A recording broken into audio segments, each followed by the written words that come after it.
Bénissons Dieu dans sa présence. Nous voulons passer un moment de Sainte Seine ensemble. Amen. Des moments où nous allons participer à la table de notre Dieu.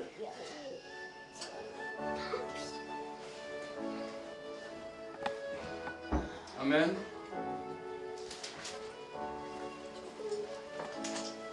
Nous allons lire un passage dans le livre de 1 Corinthiens.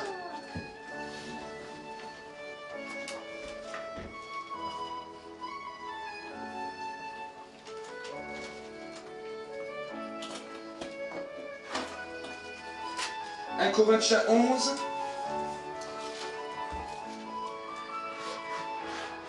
et le verset 23.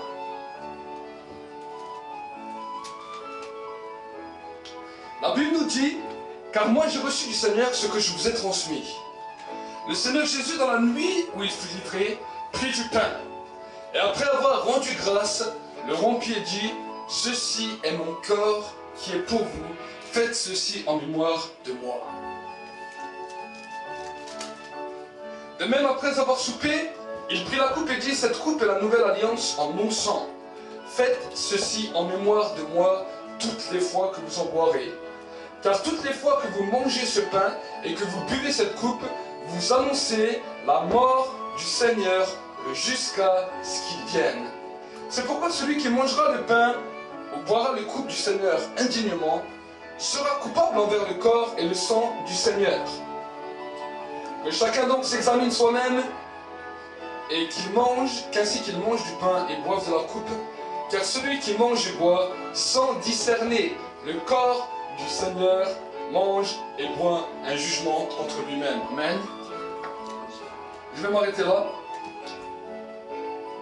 L'apôtre Paul voulait interpeller l'Église. Interpeller l'Église par rapport à ce moment où nous partageons le repas du Seigneur. Amen. L'apôtre Paul voulait interpeller l'Église et regardez ce qu'il dira. C'est pourquoi celui qui mangera du pain et boira la coupe du Seigneur indignement sera coupable envers le corps et le sang du Seigneur. Que chacun donc s'examine soi-même et qu'ainsi qu'il mange du pain et boive de la coupe. Car celui qui mange et boit sans discerner le corps du Seigneur mange et boit un jugement contre lui-même. Amen. Il dira que celui qui mange et boit sans discerner le corps du Seigneur. Amen. Ce que le Seigneur aujourd'hui veut nous interpeller pendant ce temps de Sainte Seine, c'est qu'il veut nous interpeller par rapport au discernement du corps du Seigneur. Amen. Nous devons discerner qu'est-ce le corps du Seigneur. Amen.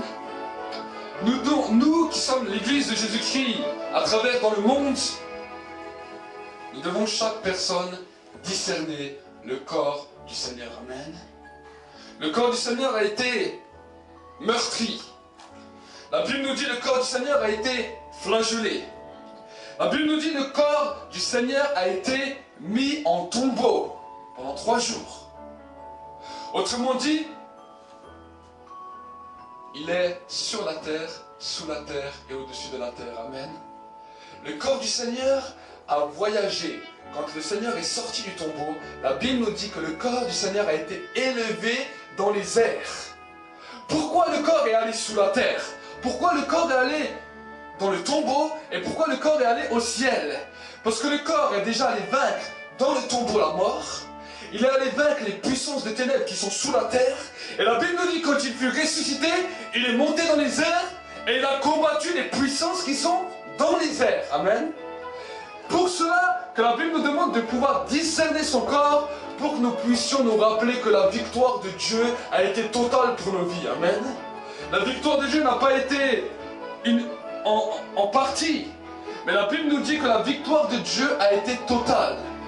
Et quand nous devons prendre ce pain qui symbolise son corps et ce sang qui symbolise son sang, ce vin qui symbolise son sang, nous devons nous souvenir que la victoire est totale. Amen.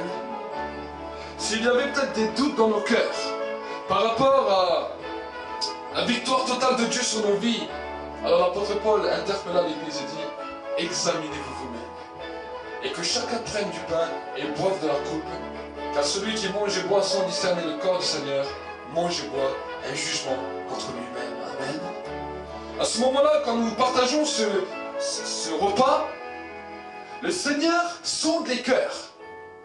Et le Seigneur voit où dans nos cœurs il y a doute, où dans nos cœurs on est incrédule.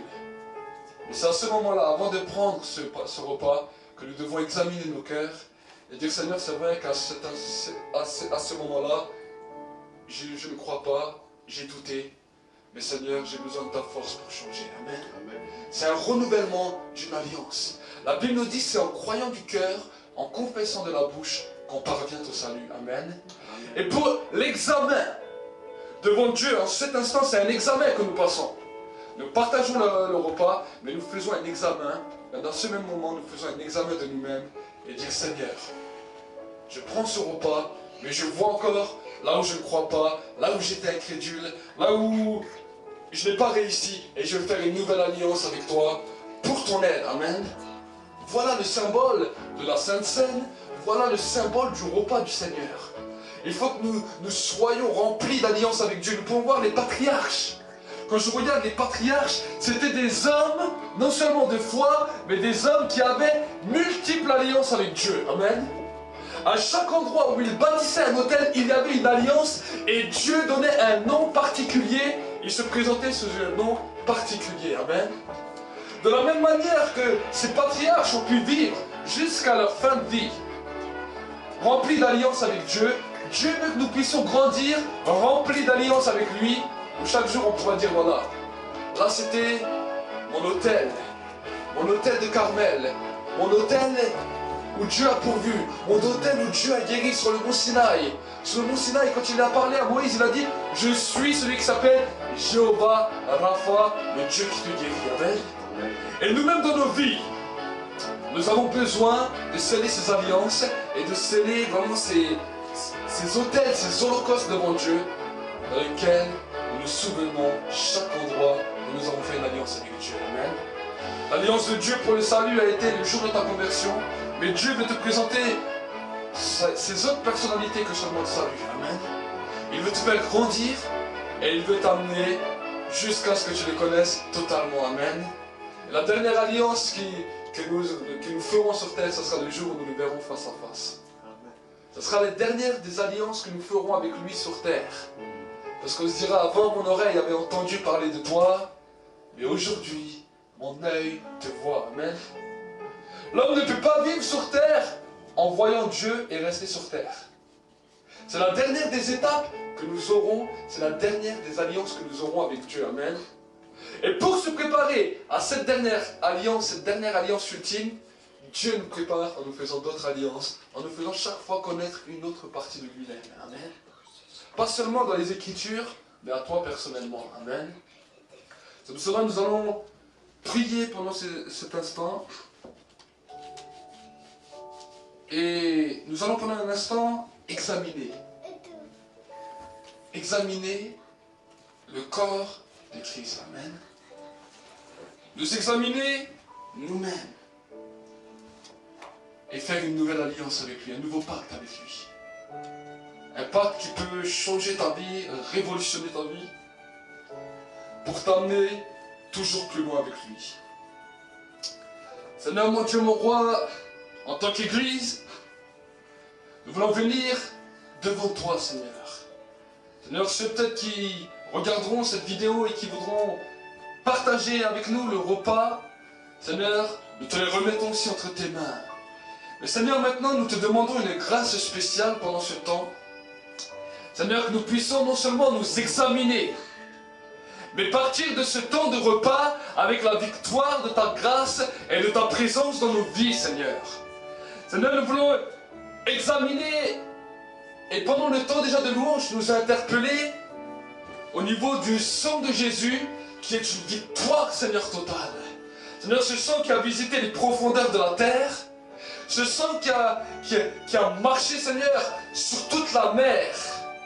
Parce que le corps de Jésus a marché sur la mer pour scruter tout le fond des eaux, Seigneur. Seigneur, le corps de Jésus est monté, Seigneur, dans les lieux élevés pour détruire toute puissance des ténèbres qui étaient sur la terre. Et Seigneur, aujourd'hui, nous voulons non seulement nous souvenir, Mais nous voulons célébrer ton corps et ton sang en faisant cette alliance pendant ce repas, Seigneur, pendant cette scène. Seigneur, tu l'avais intitulé toi-même. Et Seigneur, beaucoup ont été scandalisés quand tu as dit que celui qui ne mange pas ou qui ne boit pas mon sang n'a pas la vie éternelle. Beaucoup de tes disciples avaient été scandalisés. Mais pour nous aujourd'hui, Seigneur, cette révélation règne toujours et subsiste, Seigneur, pour toujours, pour l'éternité. Et Seigneur, nous voulons ensemble faire cette alliance avec toi, dans ton esprit, pour la gloire de ton nom. Je bénis ce pain, Seigneur, je bénis ce pain qui symbolise ton corps, et je bénis cette coupe qui symbolise ton sang, Seigneur. Nous te bénissons, nous te rendons grâce, que, Seigneur, cette coupe et ce pain soient vraiment un sujet de bénédiction et un canal de bénédiction pour l'Église. Au nom de Jésus-Christ. Amen.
Nous allons remercier Dieu pour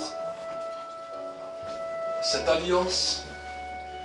Que ceux et celles qui veulent élever leur voix dans l'église pendant un instant, pour remercier Dieu de cette nouvelle alliance, puissent élever leur voix librement. Et nous répondrons Amen à leur prière.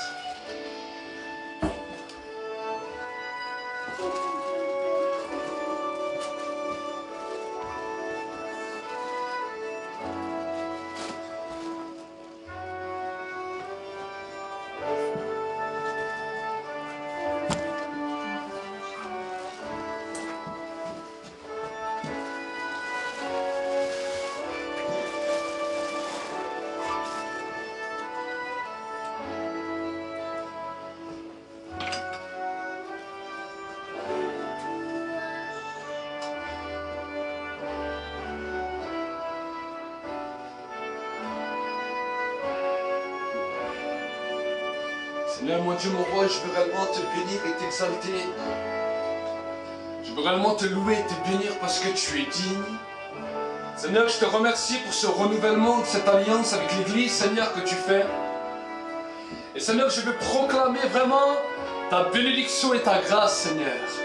Seigneur, mon Dieu, mon roi, vraiment un nouvel élan, une nouvelle dimension, une nouvelle révélation de ta personne, une nouvelle révélation de ta présence, une nouvelle dimension de la révélation de toi, Seigneur. Seigneur, mon Dieu, mon roi, la nature aspire à te connaître. La nature aspire à connaître toujours plus les profondeurs de ta gloire. Et Seigneur, nous savons que la nature entière regarde là où la révélation de ta présence est donnée et regarde à l'Église. Et Seigneur, je veux prier pour l'Église, que de nouvelles dimensions, de nouvelles révélations, de nouvelles profondeurs puissent atteindre l'Église pour que, Seigneur, la nature se réjouit toujours plus. de contempler les merveilles de ta gloire.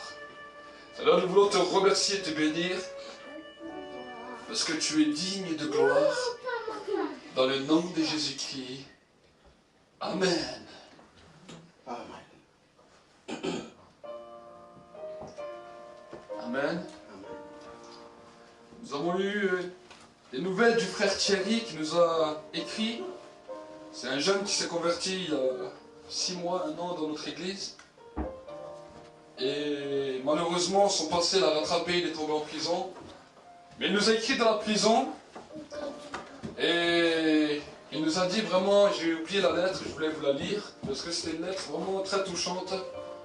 Où il disait que malgré qu'il est en prison, il n'a pas oublié notre Seigneur et il continue à persévérer. Amen. Il dira que même malgré qu'il est en prison, il a trouvé sa liberté en Jésus-Christ. Il nous a dit qu'il salue l'Église et qu'il espère être bientôt dans le nouveau parmi nous. Il m'a dit dans la lettre, je ne sais pas si je suis toujours, ou si je peux être un bon témoignage comme la Bible le dirait. Il dit, mais je continue à marcher avec Dieu et il salue vraiment fortement l'Église. Amen.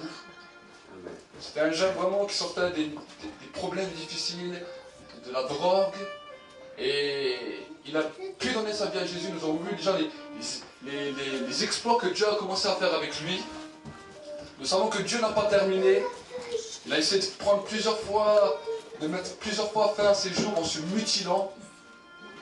Mais le Seigneur l'a toujours gardé. Amen. Et je veux vraiment bénir Dieu pour tous ces jeunes qui se tournent vers Dieu. Mais combien il y a encore de jeunes qui sont dans les rues, des jeunes qui sont prisonniers de la drogue, des jeunes qui ne savent pas où aller, qui n'ont pas d'espoir dans cette vie. Et nous voulons continuer à prier et à penser pour eux. Amen. Amen. Et on va prendre un instant prier pour ça, pour ces jeunes. Amen. J'ai vraiment à cœur de prier pour ces jeunes, surtout dans cette ville-là où nous sommes, que ces jeunes vraiment puissent trouver leur libération, leur délivrance. Et je demandais à mon frère Daniel de pouvoir prier pour cela, parce qu'il a énormément travaillé aussi avec des jeunes comme ça. Je sais vraiment qu'il a à cœur vraiment toute cette jeunesse. Et je vais les laisser prier. Venez mon frère.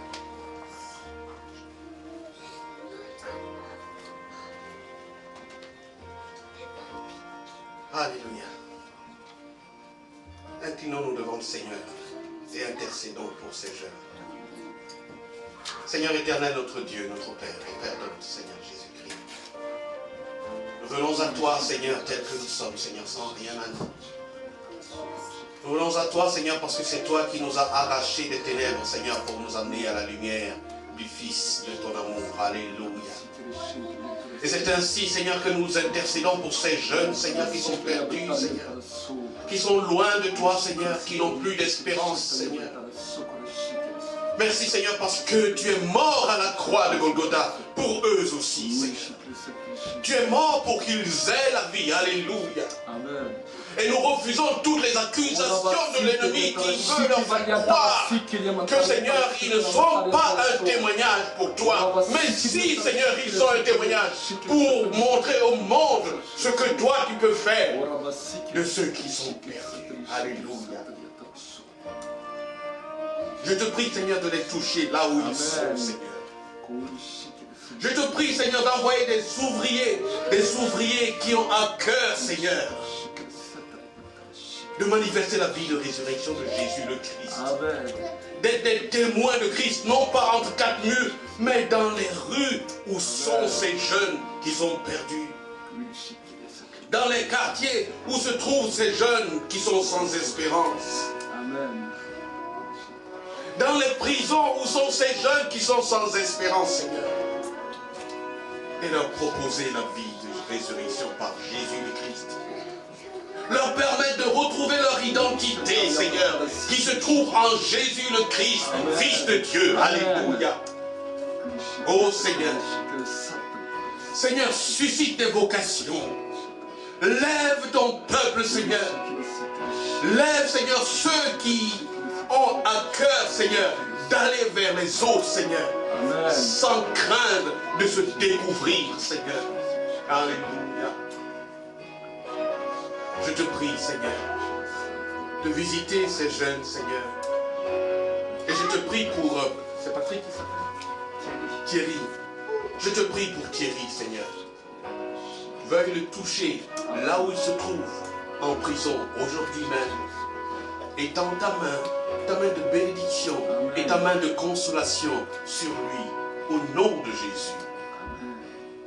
Et dis-lui, par ce murmure que toi seul sais murmurer à l'oreille de tes enfants, combien tu l'aimes et combien il peut manifester ta gloire, quel que soit son passé, quel que soit ce qu'il a fait. Et que lorsqu'il se tourne vers toi, Seigneur, toi tu tournes ta face vers lui. Amen. Et tu lui accordes ta paix. La paix qui ne peut venir que de toi, Seigneur.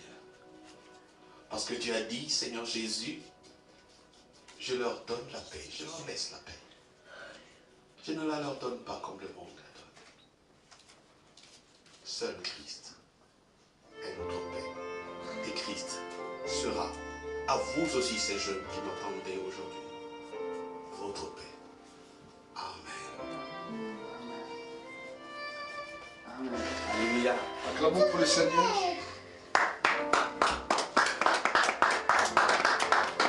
Le diable voulait détruire cette jeunesse. Ensemble, en tant qu'Église, nous sommes là pour déclarer cette jeunesse n'ira pas en enfer. Amen. Amen. Cette jeunesse n'ira pas en enfer. Et aujourd'hui, j'aimerais parler d'un point très important. Amen. Je sais que peut-être j'ai déjà parlé énormément de la foi. Mais aujourd'hui, j'aimerais parler avec l'Église les 4 différentes foi. Amen.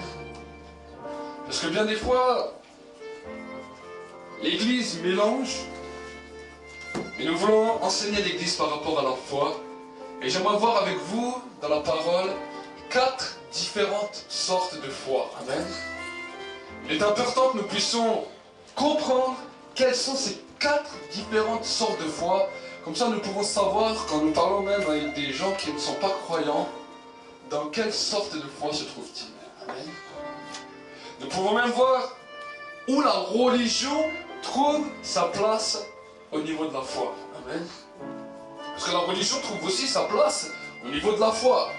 Nous pouvons voir à travers l'humanité que chaque religion parle de foi. Mais de quelle foi parle-t-il? Amen. Et ensemble, nous allons scruter ensemble ce que la parole de Dieu déclare, pour qu'ensemble nous puissions comprendre et savoir comment marcher par la foi selon ce qui est écrit. Mon juste vivra par la foi. Amen. Alors nous allons lire le premier des livres, dans le livre de Hébreux 11. C'est un livre qui nous parle énormément de la foi. Donc nous allons voir ce que Hébreux 11 nous dit.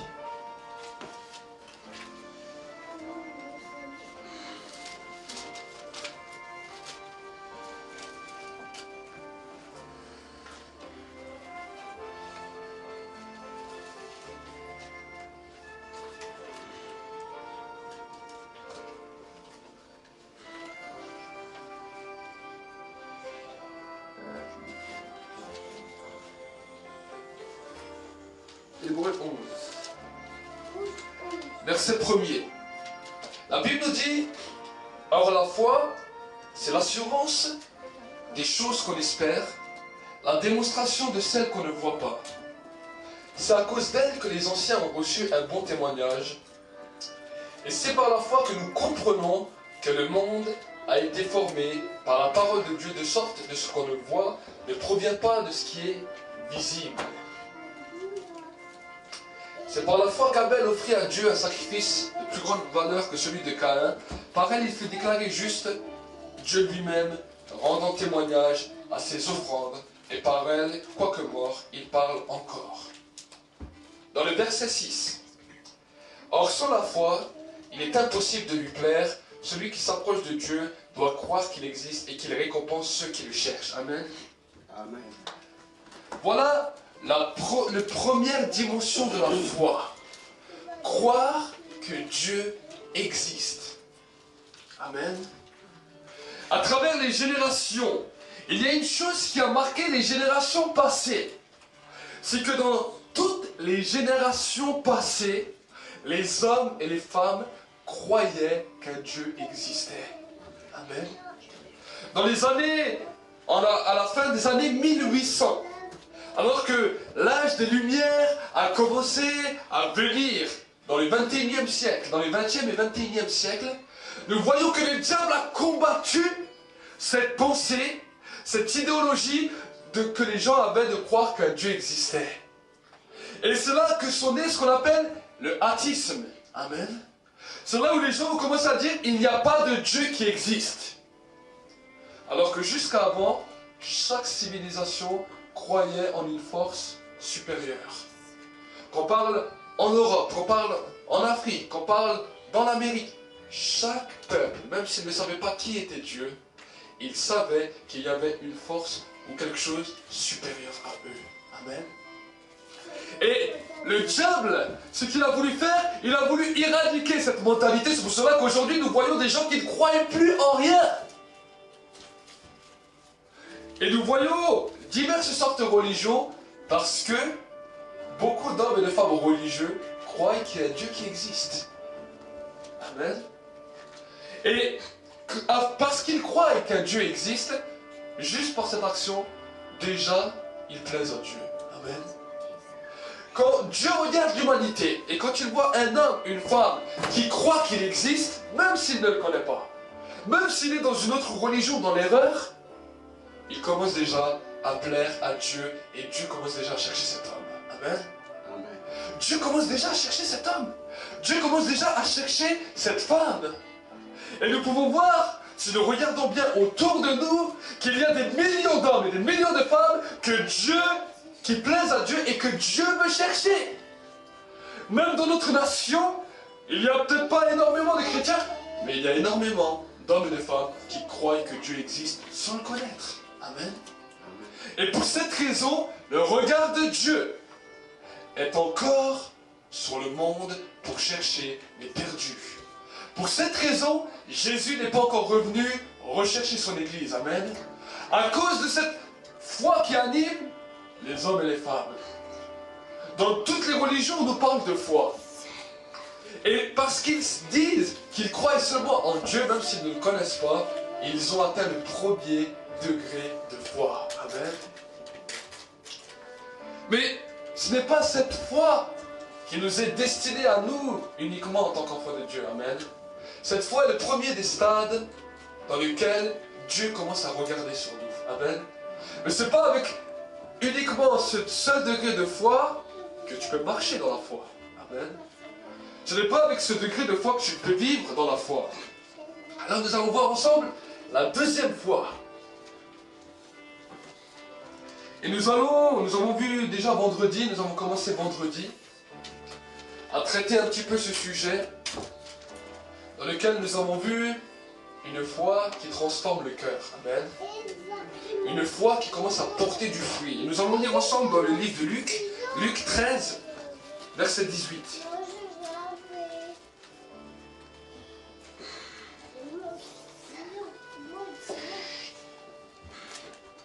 Luc 13, verset 18. La Bible dit, il dit encore, à quoi le royaume de Dieu est-il semblable et à quoi le comparerai-je? Il est semblable à un grain de moutarde qu'un homme a pris et a jeté dans son jardin. Il pousse, devient un arbre et les oiseaux du ciel habitent dans ses branches. Il dit encore, à quoi comparerai-je le royaume de Dieu? Il est semblable à du levain qu'une femme a pris et introduite dans 3 mesures de farine jusqu'à ce que toute la pâte soit levée. Amen. Nous avons vu ensemble, vendredi, combien il était important d'avoir du fruit qui dure. Amen. Nous avons vu que pour produire du fruit, nous avons besoin de transformation. Et pour avoir la transformation, nous avons besoin d'une chose, d'être vrai avec Dieu. Amen. Nous avons pu voir que les choses que Dieu nous demande, les choses qui sont écrites dans sa parole, les attitudes que Dieu nous demande d'avoir, nous ne les avons pas innées en nous. Et c'est pour cette raison que quand nous sommes devant Dieu, nous devons dire Seigneur, ça c'est pas moi, j'arrive pas à faire cette chose que tu me demandes, mais j'ai besoin de toi. Amen. Et tant que nous n'agirons pas, même avec toutes les petites choses que Dieu nous demande, de cette manière, nous n'arriverons jamais à produire du bon fruit. Amen. Dans toutes les petites choses, même que Dieu nous demande, même si tu te sens capable, même si tu crois que tu sais faire ça, ne dis jamais à Dieu, j'y arriverai, parce qu'à ce moment-là, c'est comme si tu viens avec Dieu avec de la fierté. Amen. Dieu dit, je résiste à l'orgueilleux, mais je fais grâce à l'humble. Même si tu arrives, dis Seigneur, si toi tu me demandes quelque chose que j'arrive, c'est que derrière ça, tu vas me demander quelque chose que je n'arrive pas à faire. Alors, je n'arrive pas par moi-même et j'ai besoin de ton aide. Amen. C'est une foi qui transforme. C'est une foi qui déplace les montagnes. Amen. Jésus a dit, s'il y a une montagne devant toi, si tu as cette plus petite graine, une foi comme un grain de sénévé, tu dis à cette montagne, déplace-toi et jette-toi dans la mer, ça le fera. Amen. Et cette graine, si tu la plantes dans ton cœur, regarde ce qu'il dira.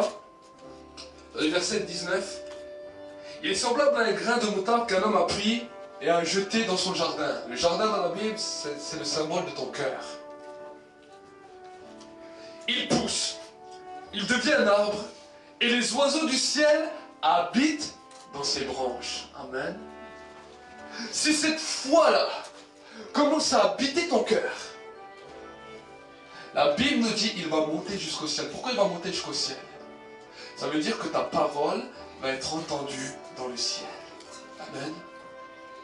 Parce que il commence à pousser de ton cœur dans ton jardin, il va monter jusqu'au ciel. Tout ce que ton cœur va commencer à parler, Dieu va y prendre attention. Amen. C'est pour cela que Jésus a dit, c'est de l'abondance du cœur que la bouche parle. Et dans nos cœurs, il devrait y avoir cette graine, cette semence de foi qui est un grain de sénévé. Amen. C'est une semence. Et cette semence se travaille jour après jour dans le temps où nous disons à Dieu Seigneur, et je n'y arrive pas mais j'ai besoin de ton aide. Amen. Dans le temps où nous nous humilions devant Dieu et nous disons voilà Seigneur, je mets ces choses dans mon cœur à ta lumière, et je pense de telle et telle manière, je veux agir de cette manière, mais je veux que ta présence vienne changer l'attitude de mon cœur. Amen. Nous allons lire le livre de Jean, Jean 15. C'était déjà des livres qu'on a lus vendredi.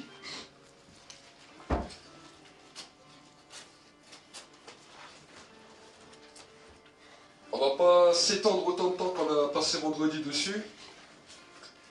Moi je suis le vrai cep et mon père est le vigneron. Tout sarment qui est en moi et qui ne porte pas de fruits, il le retranche. Et tout sarment qui porte de fruits, il l'émonde afin qu'il porte encore plus de fruits. Déjà vous êtes émondés à cause de la parole que je vous ai annoncée. Demeurez en moi, comme moi en vous, de même que le sarment ne peut de lui-même porter du fruit s'il ne demeure sur le cep, de même vous non plus si vous ne demeurez en moi. Moi je suis le cep, vous les sarments. Celui qui demeure en moi comme moi en lui porte beaucoup de fruits, car sans moi vous ne pouvez rien faire. Si quelqu'un ne demeure pas en moi, il est jeté dehors comme le sarment, il est séché, puis on le ramasse, les sarments, et on les jette au feu. Si vous demeurez en moi et que mes paroles demeurent en vous, demandez tout ce que vous voudrez, et cela vous sera accordé. Mon Père est glorifié en ceci, que vous portiez beaucoup de fruits, et que vous serez mes disciples. Amen. Voilà la parole que Jésus a dit à ses disciples. Et Jésus voulait interpeller ses disciples à pouvoir porter toujours plus du fruit. Amen. La deuxième dimension de cette foi, c'est quelque chose de capital, nous l'avons vu vendredi parce qu'il en va de notre salut. Il en va de notre salut. Nous avons vu vendredi que Un jour, des hommes viendront devant Dieu et diront, Seigneur, n'avons-nous pas chassé des démons en ton nom? N'avons-nous pas fait des miracles en ton nom? N'avons-nous pas prêché, prophétisé en ton nom? Et la Bible nous dit, leur père leur dira ce jour-là, retirez-vous de moi, je ne vous connais pas, homme qui commettait l'iniquité.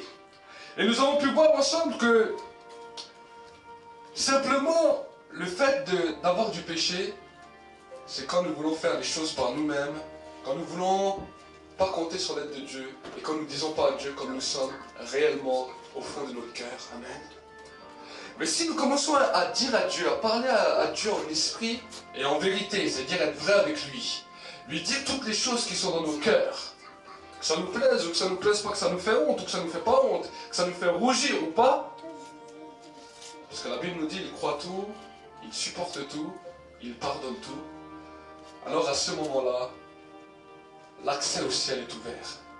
C'est ça ce qu'on appelle la sanctification. Amen. C'est ça ce qu'on appelle la sanctification. C'est une transformation. Amen. Ça, nous ne pouvons pas le faire pour une autre personne. Mais nous pouvons le faire uniquement pour nous-mêmes. Amen. Et chaque personne doit le faire pour sa propre personne. Et ne pas regarder sur son frère ou sur sa sœur de quelle manière lui travaille, mais s'occuper déjà de soi-même. Amen. C'est pour cela que Jésus a dit, pourquoi vois-tu la paille qui est dans l'œil de ton frère et ne vois-tu pas la poutre qui est dans ton œil? Amen. Cette foi ce petit grain de s'élever va amener dans nos vies un nettoyage. Cette foi est là pour nous transformer et pour nous amener à maturité, pour que notre caractère, notre raisonnement, nos pensées, nos comportements changent devant Dieu. Amen. Ça, c'est à quoi cette graine, cette foi va commencer à agir. Et ça n'existe pas dans la religion. Amen. Nous avons vu ensemble que la foi que les religieux ont et que nous, pour commencer, on est tous au même pied d'égalité. Mais ce qui va changer la nouvelle naissance de la religion, c'est cette foi-là.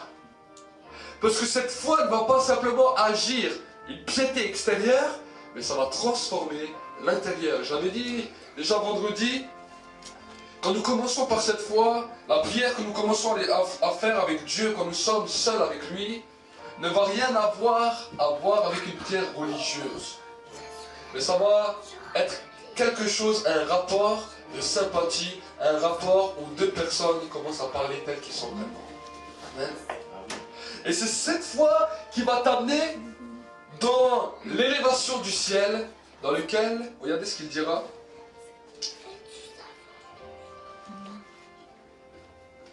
Regardez ce que la Bible nous dira, toujours dans le même verset. Dans le verset 7, « Si vous demeurez en moi, et que mes paroles demeurent en vous, demandez tout ce que vous voudrez, et cela vous sera accordé. » Ça correspond avec la graine qu'on a plantée dans le jardin et qui monte jusqu'au ciel. Amen. Qui monte jusqu'au ciel. Cela, c'est la même chose. Quand cette graine est montée jusqu'au ciel, tout ce que tu demandes te sera accordé. Amen. C'est la foi qui nous transforme et la foi également qui nous justifie. Amen. Ça, c'est pour notre propre vie, pour notre propre transformation. Et quand nous commençons ensuite à regarder à travers l'histoire de la Bible, nous pouvons voir que certains se sont arrêtés seulement à la foi en Dieu. D'autres ont accepté le chemin de la transformation intérieure. Amen. Et comme nous commençons à nous laisser transformer, nous allons voir que demain, nous allons plus nous aimer par rapport à hier, parce que celui qui est en nous a grandi. Amen. Celui qui est en nous va toujours plus grandir. Et plus que nous faisons violence à ce chemin, plus que nous sommes transformés de gloire en gloire et de victoire en victoire, comme le Seigneur lui-même, Jésus. Amen. Nous sommes transformés par l'Esprit.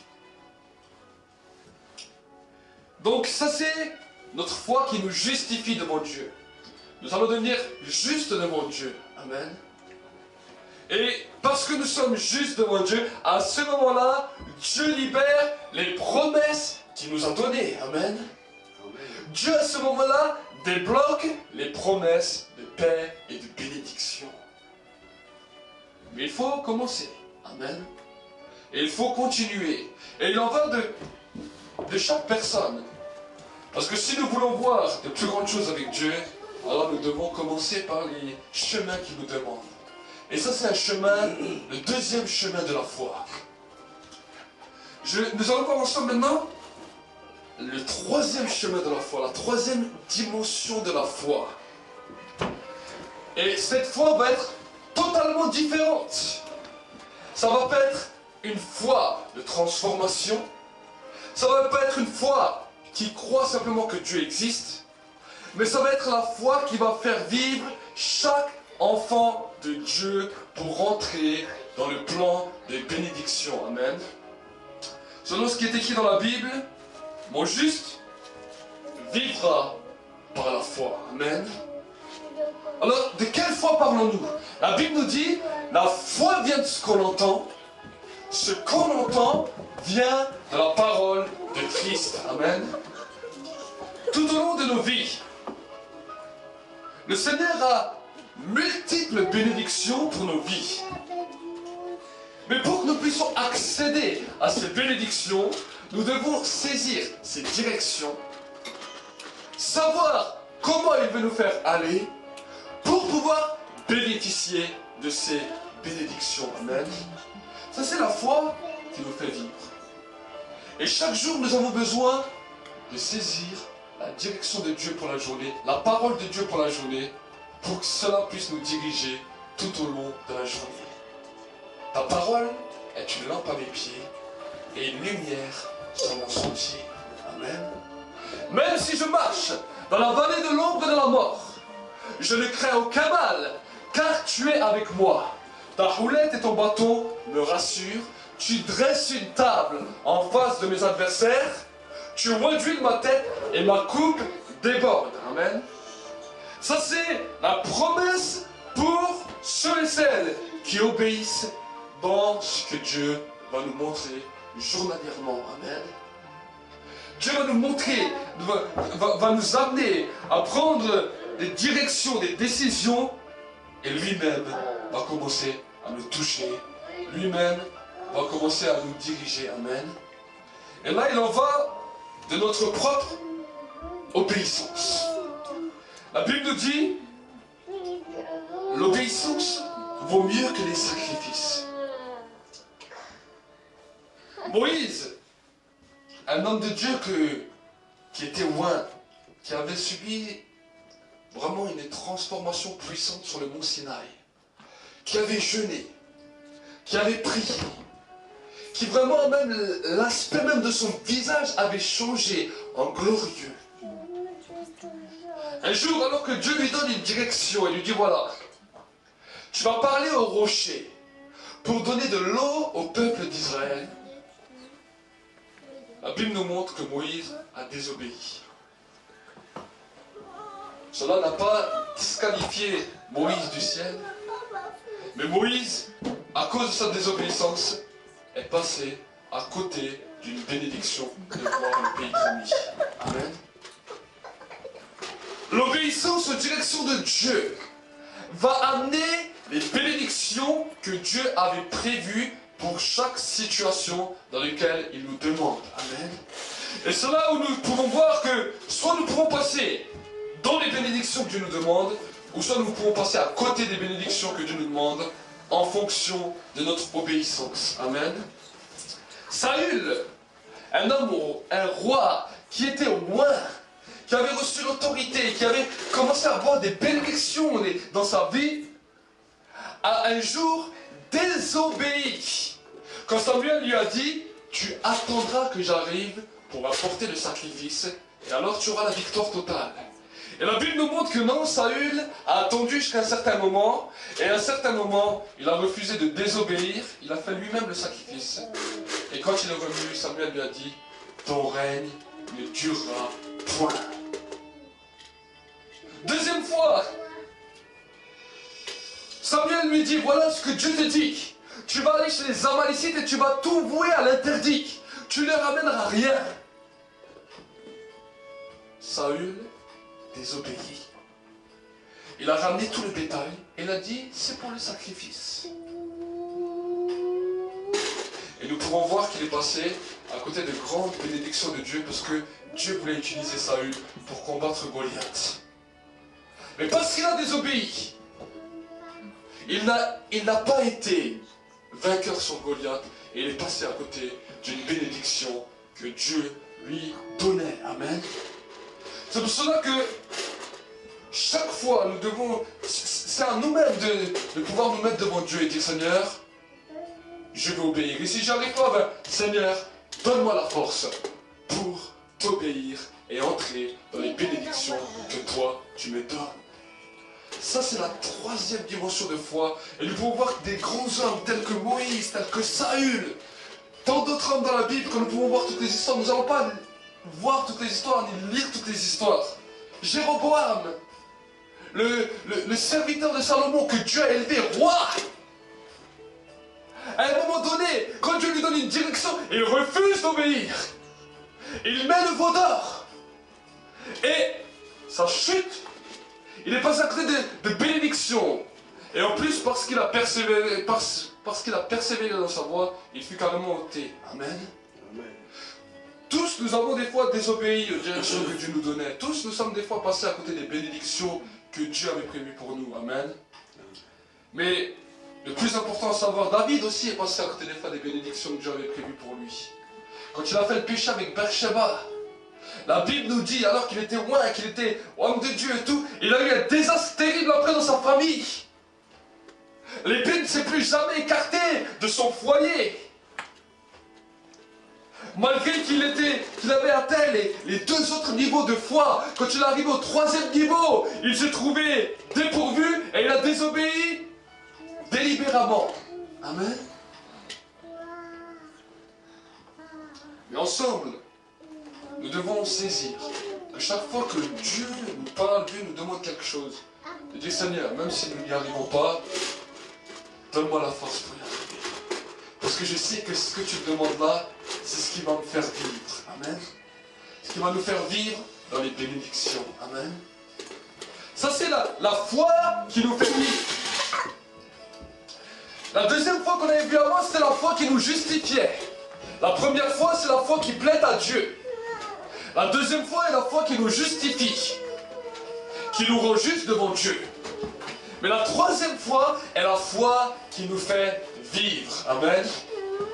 Et nous en avons besoin journalièrement. C'est pour cela que j'insiste sur cette foi-là, parce que c'est cette foi-là où bien des fois nous échouons. C'est cette fois-là où bien des fois nous ramassons et nous passons à côté des bénédictions et des promesses que Dieu nous a données. Amen.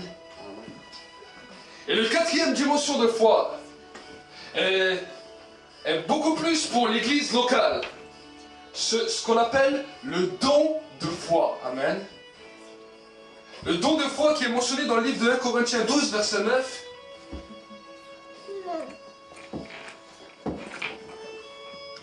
« 1 Corinthiens 12, verset 9. On va commencer déjà le verset 8. En effet, à l'un est donné par l'Esprit une parole de sagesse, à un autre une parole de connaissance selon le même Esprit, à un autre la foi par le même Esprit, à un autre des dons de guérison par le même Esprit. Amen. À un autre le don d'opérer des miracles, à un autre le don de prophétie, à un autre diverses sortes de langues, à un autre l'interprétation des langues. Ce don, c'est un don de foi. Amen. Le don de foi, de quelle manière se manifeste-t-il? Le don de foi peut se manifester, peut être adéquat avec tous les autres dons de l'Esprit. Amen. Pour pouvoir donner une parole de connaissance, nous avons besoin du don de foi pour qu'on puisse se lever. Amen. Pour donner une parole de prophétie, nous avons besoin du don de foi. Pour pouvoir prier pour la guérison d'un malade, nous avons besoin du don de foi. Pour pouvoir prier pour un miracle quelconque, nous avons besoin du don de foi. Amen. Le don de foi est aussi là pour l'intercession. L'intercession par rapport aux puissances des ténèbres, par rapport à Satan et le diable, c'est le don de foi qui va nous faire lever comme des guerriers. Amen.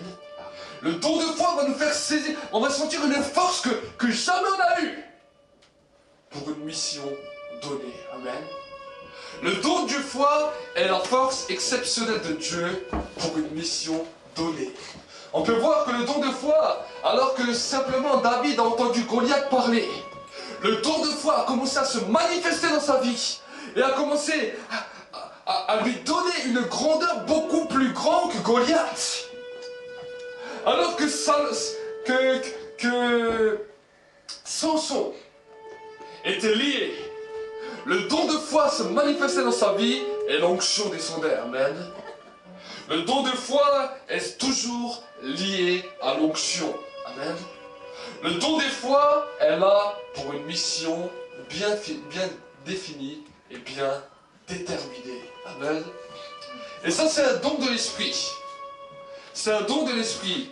Et même si on peut des fois manifester ce don, si nous ne marchons pas dans les autres dons de foi, dans les 3 autres dimensions de foi, alors ce don de foi va être seulement là pour nous aider dans certaines situations.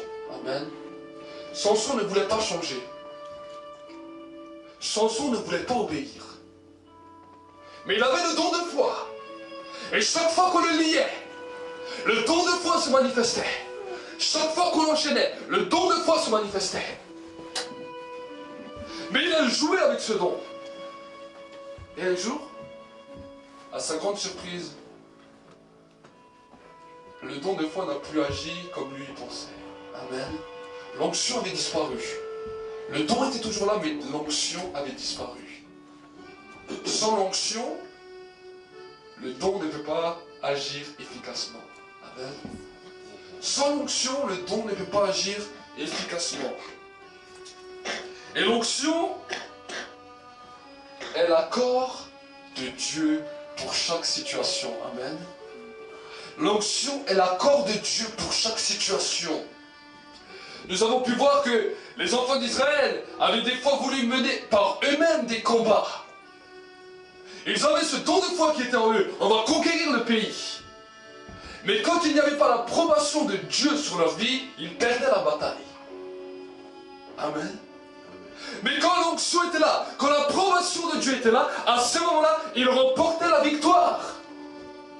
Et Dieu veut nous faire aller de victoire en victoire. Amen. Mais pour nous faire rentrer dans la victoire, il veut nous enseigner et nous apprendre comment marcher. Amen.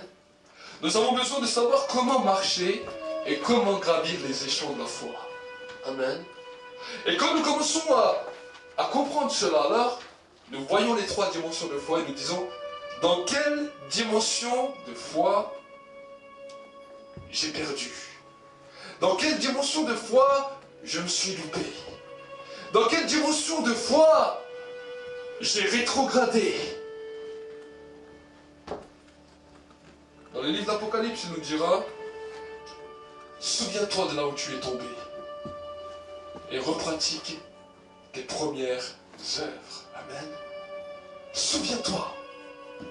Souviens-toi. Donc, pendant un instant, nous allons prier. Prier vraiment Dieu. Et pouvoir aussi le remercier pour son éclaircissement par rapport aux dimensions de foi. Amen. On parle beaucoup de foi, de foi, de foi. Mais maintenant, quand vous entendrez parler de foi, vous saurez de quelle foi on parle et de quelle dimension de la foi nous parlons. Amen.